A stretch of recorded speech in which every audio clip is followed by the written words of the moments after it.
A'udzu billahi minasy syaithanir rajim. Bismillahirrahmanirrahim. Falamma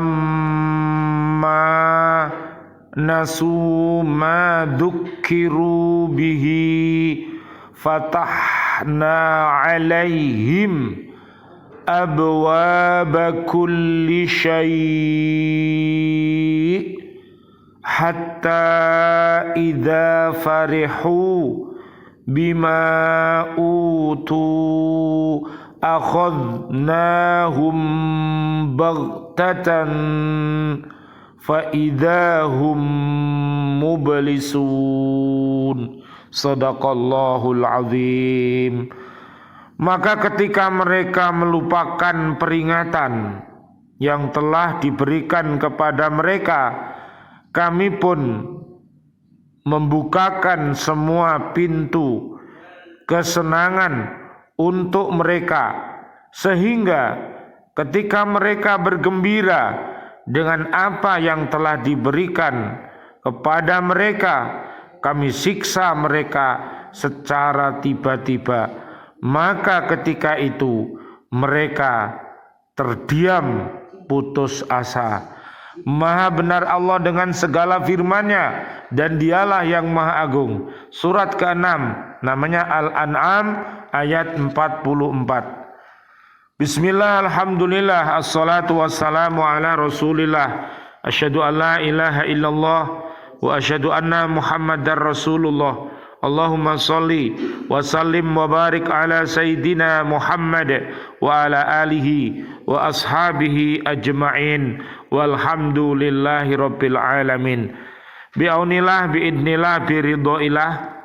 Alhamdulillah kami hadir bersama ibu dan bapak di Lembaga Kursus Al-Quran Islamic Center Surabaya, menyapa diri kita dan keluarga besar kita dan umat Islam untuk senantiasa mencintai Al-Quran dengan membacanya, menghafalnya, melihat maknanya, dan mengamalkan dalam kehidupan sehari-hari dan mendakwahkannya. Mudah-mudahan dengan wasilah ini Allah Subhanahu wa taala mentakdirkan kita bisa senantiasa berhaqqa tilawati, berhaqqa tuqati, dan berhaqqa jihadi. Mudah-mudahan Allah Subhanahu wa taala merahmati kita dengan Al-Qur'an ini. Allahumma arhamna bil Qur'an. Dengan doa-doa kita, Allahumma arinal haqqo haqqo warzuqna tiba'ah wa arinal batila batila warzuqna jatinabah. Amin ya rabbal alamin. Kajian kita di surat ke-6 ayatnya 44. Manakala orang-orang yang sesat hatinya telah dipalingkan setan, melupakan segala peringatan dan ancaman Allah, dan keingkaran mereka bertambah, maka Allah menguji mereka dengan mendatangkan kebaikan dan menambah rezeki, menyehatkan jasmani mereka, menjaga keamanan diri mereka, dan membukakan pintu kesenangan, sehingga mereka lupa bahwa nikmat yang mereka terima dan rasakan itu datang dari Allah. Maka beranggapan bahwa semua itu semata-mata karena hasil usaha mereka sendiri. Masih ingat kisahnya Qarun? Tadi Qarun itu dulu melarat, minta didoakan oleh Nabi Musa alaihi salam. Setelah dia menjadi kaya raya, Qarun menjadi bakhil, menjadi pelit. Naudzubillah summa naudzubillah min dalik. Akhirnya Qarun dilaknat oleh Allah beserta harta bendanya. Oleh karena itu kalau sekarang ada penggalian di bumi ini kemudian ditemukan, maka disebut peninggalan harta Qarun, ya, harta karun. Oleh karena itu mereka bertambah sombong dan takabur, tidak bersyukur kepada Allah, bahkan nikmat itu mereka jadikan sebagai alat untuk menambah kekuasaan dan kebesaran mereka.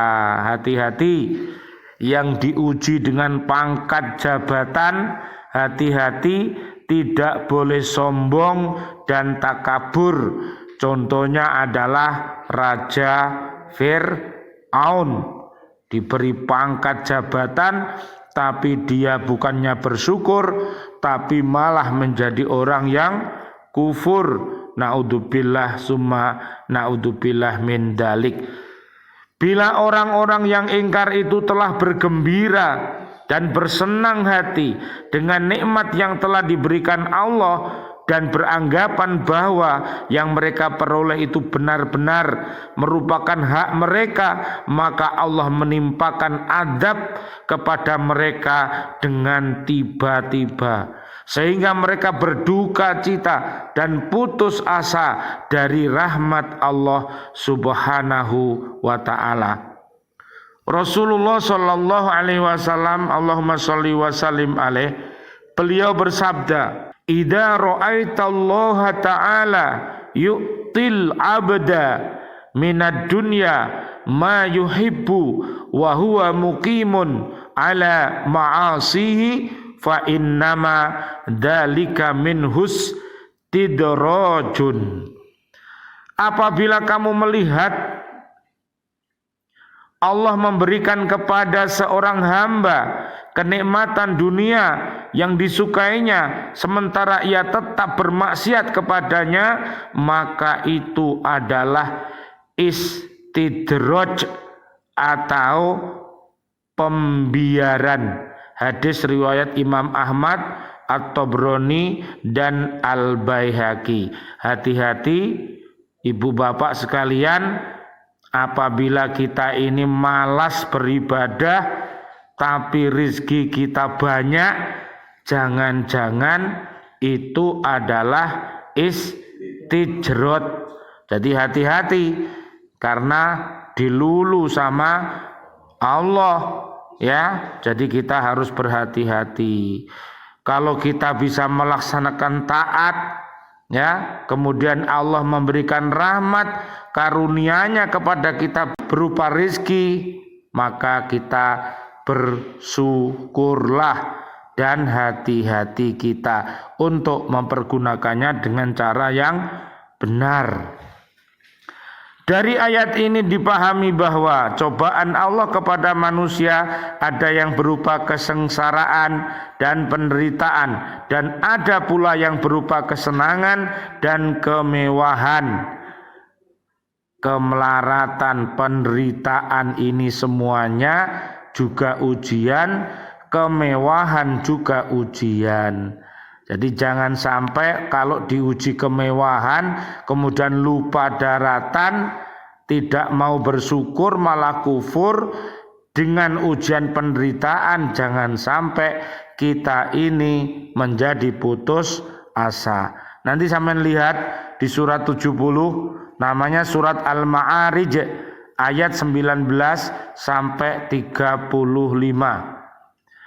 Orang-orang yang beriman yang diberi cobaan, kesengsaraan dan penderitaan, biasanya mereka sabar dan tabah serta mendekatkan diri kepada Allah dan mohon pertolongan kepadanya. Bila mereka diberi cobaan, kesenangan dan kemewahan, mereka bersyukur kepada Allah. Ingat akan hak-hak orang fakir dan miskin yang ada di sekelilingnya, dan menafkahkan sebagian harta mereka di jalan Allah.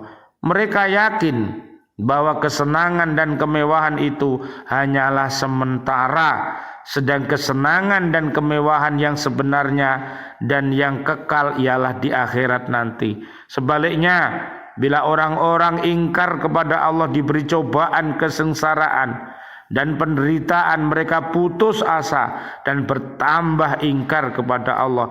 Bila mereka diberi kesenangan dan kemewahan, mereka mengatakan bahwa semua yang mereka dapat mereka peroleh dari hasil usaha mereka sendiri tanpa pertolongan seorang pun. Naudzubillah summa naudzubillah min dalik. Ayat ini mengisyaratkan bahwa manusia itu pada umumnya banyak yang tabah dan sabar bila diberi cobaan, penderitaan dan kesengsaraan, tetapi banyak yang lupa diri dan bertambah ingkar bila diberi cobaan, kesenangan dan kemewahan. Makanya hati-hati, perlu iman dan takwa. Ayat ini merupakan peringatan dan pelajaran bagi orang-orang yang beriman bahwa segala macam yang didatangkan Allah kepada mereka, baik berupa malapetaka, penderitaan ataupun yang berupa kesenangan dan kemewahan, semua itu adalah cobaan bagi mereka agar iman mereka bertambah kuat. Karena itu mereka harus tabah dan sabar menghadapinya. Rasulullah sallallahu alaihi wasallam, Allahumma shalli wa sallim alaih, beliau bersabda, ajaban li amril mu'mini inna amrohu kullahu khairun wa laisa dalika li ahadin illa lil mu'mini in asabathu sarra'u syakara fakana khairal lahu wa in asabathu darra'u sabaro fakana khairal lahu. Sungguh mengagumkan keadaan orang-orang yang beriman, karena semua yang menimpanya adalah baik baginya, dan yang demikian itu tidak terdapat pada seorang pun kecuali bagi orang-orang yang beriman. Jika kegembiraan menimpanya, ia bersyukur dan itu adalah baik baginya. Jika kesukaran menimpanya, ia bersabar dan itu adalah baik pula baginya.